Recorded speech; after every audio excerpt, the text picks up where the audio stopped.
तो आपके को-स्टार के साथ कभी कुछ ऐसा हुआ है जो शूट होते समय वो डर गए हों जी। या सर मेरे साथ ही हुआ है, को-स्टार पे तो मैं बाद में जाऊँगा। इस फ़िल्म की सबसे ख़ास बात ये है सर कि इस फ़िल्म को आप पूरी फ़ैमिली के साथ देख सकते हैं। दादा से लेके पोता तक और पोती से लेके दादी तक सब आप इस फ़िल्म को साथ में बैठ के देख सकते हैं।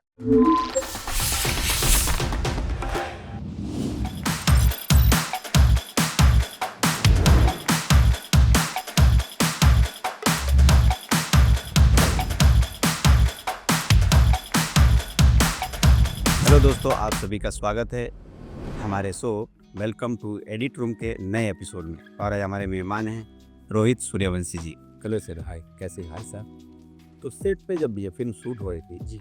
तो सेट का माहौल कैसा था अजय जी के साथ? सेट का माहौल मैं आपको बताऊँ बहुत बढ़िया था सर।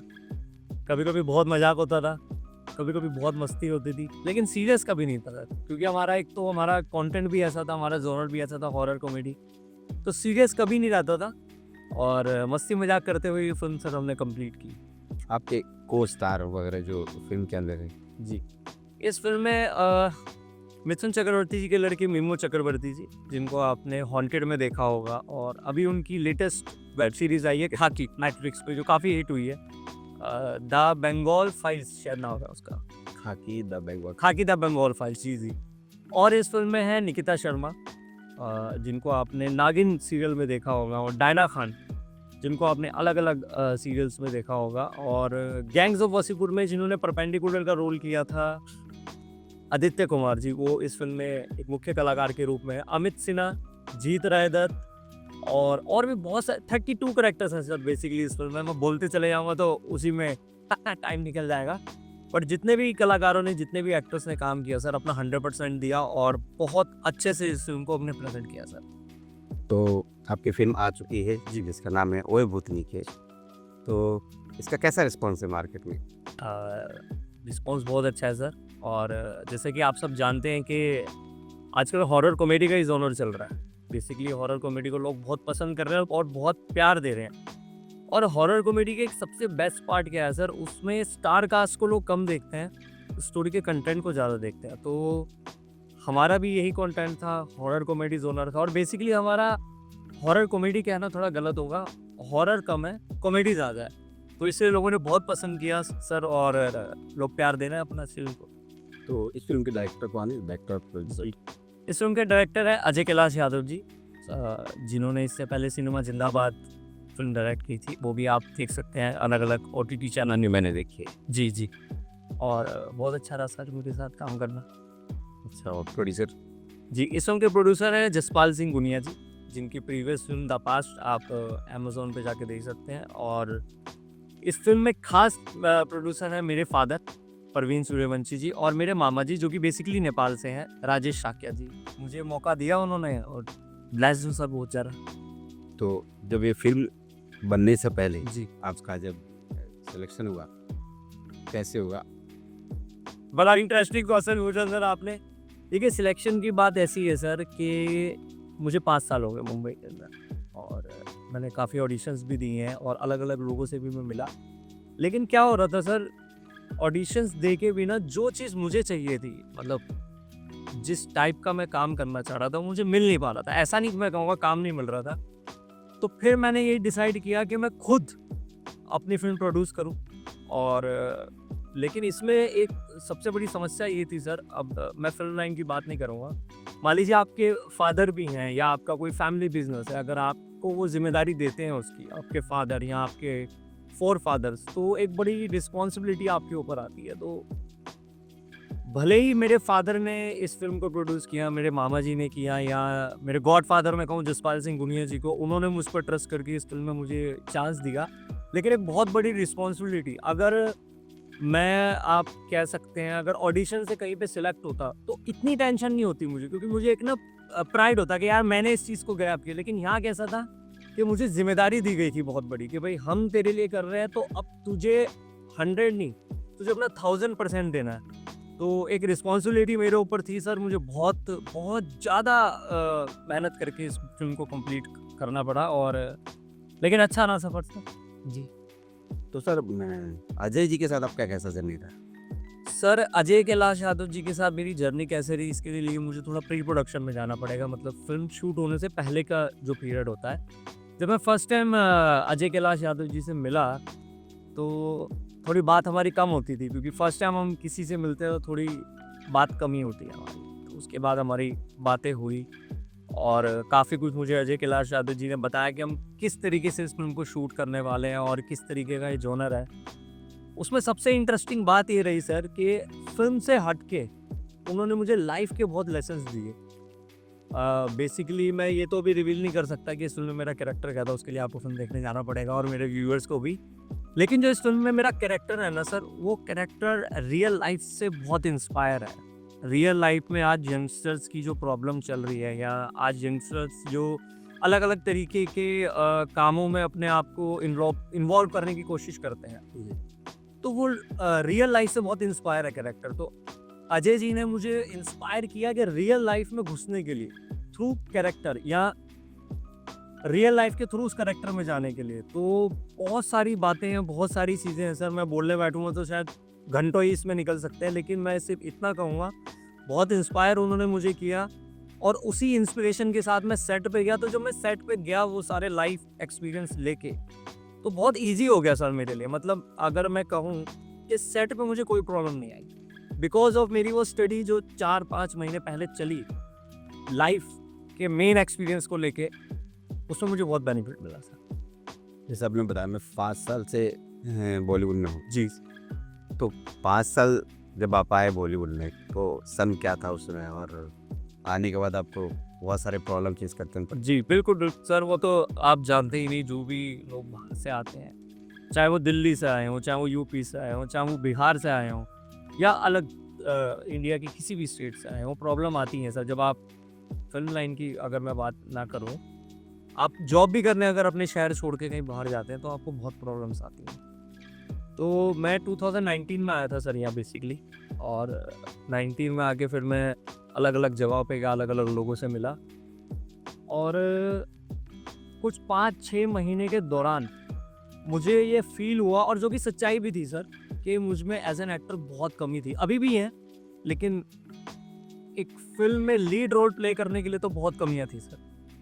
तो अराउंड 6 मंथ्स के बाद मैंने एक प्रॉपर एक्टिंग का कोर्स किया इन मुंबई। मैंने दिल्ली में भी किया था, बट जैसे जैसे आप ग्रो होते जाते हैं आपको खुद की एक्टिंग को भी ग्रो करना पड़ता है सर। तो मैंने पॉलिश करना। जी खुद को पॉलिश करना पड़ता है, आगे भी करते रहना पड़ेगा, ये लाइफ लॉन्ग प्रोसेस है सर। तो मैंने मुंबई के अंदर एक कोर्स किया बेसिकली एक्टिंग का, और वहाँ से थोड़ी सी और इम्प्रूवमेंट और थोड़ा सा और कॉन्फिडेंस आप कह सकते हैं मेरे अंदर आया।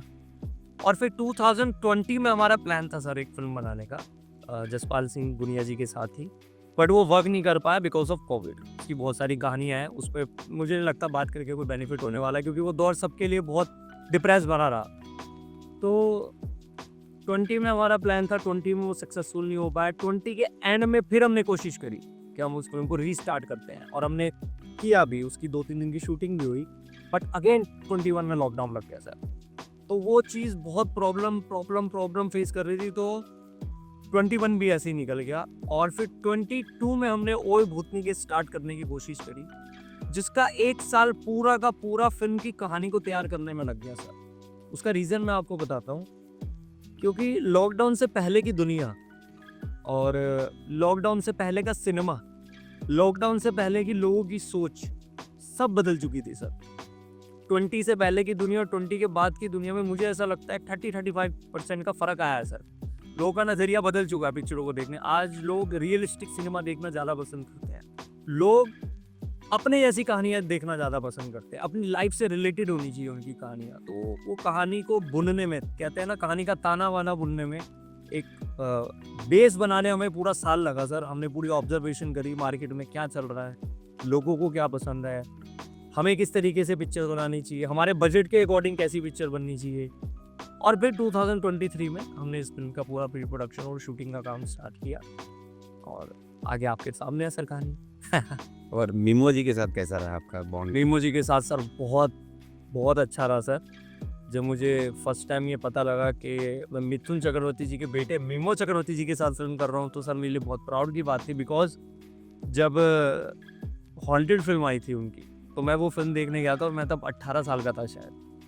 और मैं ना उनकी एक टिकट, जो उस टाइम कागज़ की टिकट मिलती थी सर, तो मैं अपने पास रख ली थी मैंने। मुझे नहीं पता मैंने क्यों रखी थी वो, क्योंकि मेरे को शौक था टिकट कलेक्शन का, तो मैंने वो टिकट रख ली।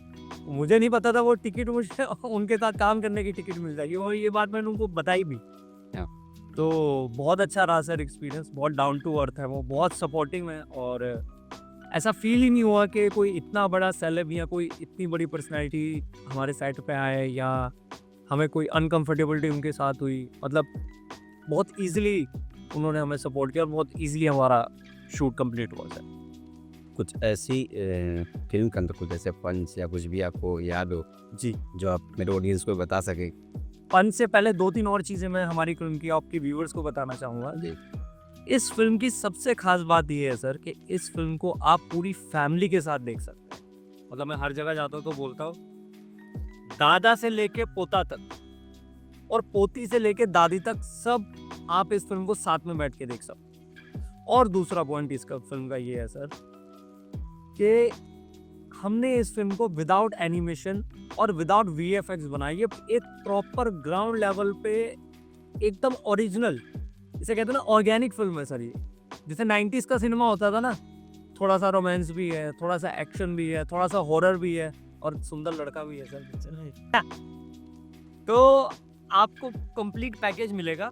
और जैसे कि आपने पंच लाइनों की बात करी, तो थोड़ा सा ये पॉलिटिकल रिलेटेड है, बट पॉलिटिक्स से इसका कोई लेना देना नहीं है, बट जस्ट फॉर फन के लिए हमने ये लाइन्स यूज़ की हैं। जैसे आपने सुना होगा कि इस बार अच्छे दिन आएंगे, मोदी जी कहते हैं ना अच्छे दिन आएंगे, तो हमने लिया है भूत भगाएंगे अच्छे दिन आएंगे, अब की बार भूत फरार।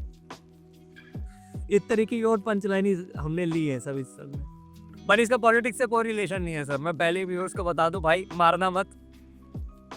मुझे क्या है, जब व्यूअर देखने जाते हैं ना, तो वो सब कॉमेडी चीज़ें उसको उसी में लेके जाते हैं वो।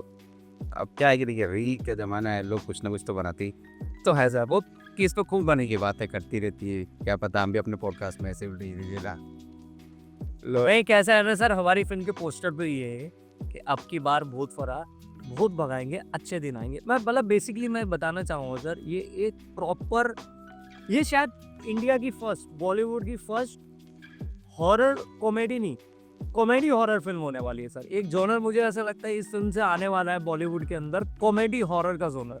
कॉमेडी ज़्यादा, हॉरर कम, और मज़ा तो बहुत ज़्यादा। और इससे कुछ शूटिंग का जो लोकेशन वगैरह है, जी ये कहाँ शूट हुआ? जी।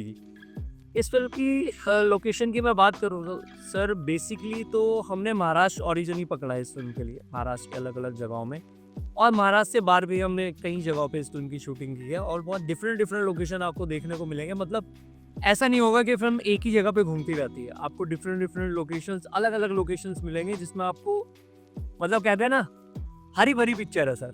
जैसे आपकी फिल्म का नाम है ओए भूतनी, जी सर जी। तो आपके को स्टार के साथ कभी कुछ ऐसा हुआ जो शूट होते समय वो डर गए हों? जी। या सर मेरे साथ ही हुआ है, को स्टार पे तो मैं बाद में जाऊंगा। एक्चुअली इस फिल्म की जो मेन लोकेशन है ना सर, वो एक बहुत ही भूतिया हवेली है, तो वो अपने आप में बहुत भूतिया थी सर।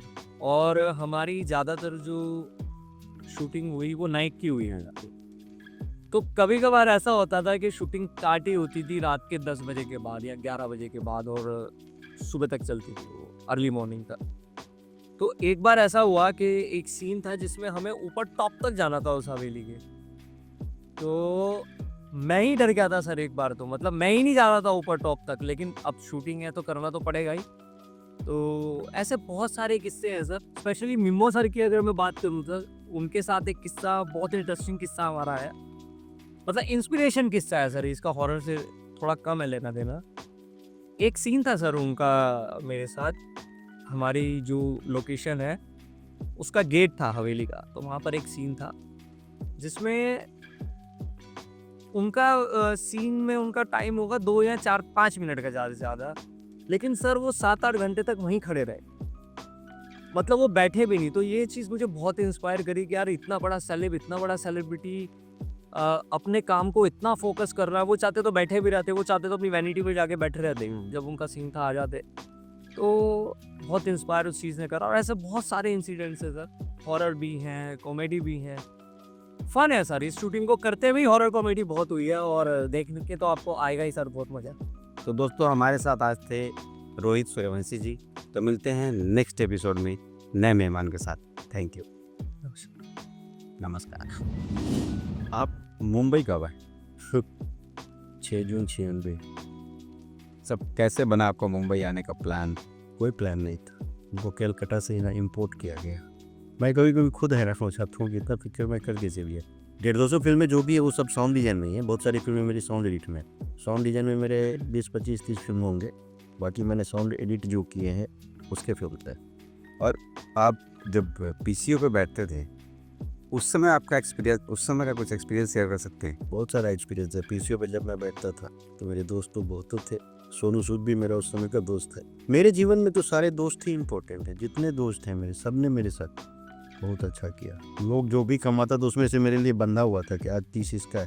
खाना पीना रहना सब राजू का था। बहुत गंभीर विषय है। बहुत ही मेरे हिसाब से वैसा कानून होना चाहिए कि जो ये सब चीज़ करे ना उसको सीधा भगाओ, मार दो। विवाह के समय में मैं साउंड एडिटर ही था। 5-7 फिल्म मेरा एक साथ में चल रहा था। पार्टनर, नक्शा, विवाह, चिंगारी में भी, ऐसे सब फिल्में सब चल रहे थे साथ में।